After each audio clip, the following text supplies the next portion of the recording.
ओडिशारे signboard न देखिले हेबो कार्यानुष्ठान।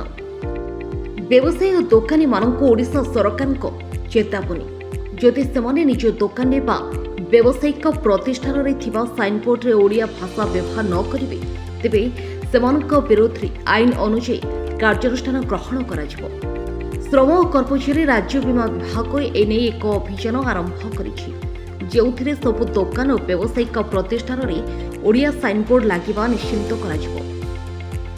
शुक्रवार राज्यर विभिन्न स्थान में अनेक सचेतनता रैली अनुष्ठित होता कारण सरकार एप्रिल 1 ओडिशा दिवस एप्रिल 14 ओडिया नूतन वर्ष पर्यंत ओडिया पक्षेत्र पालन करुछंती।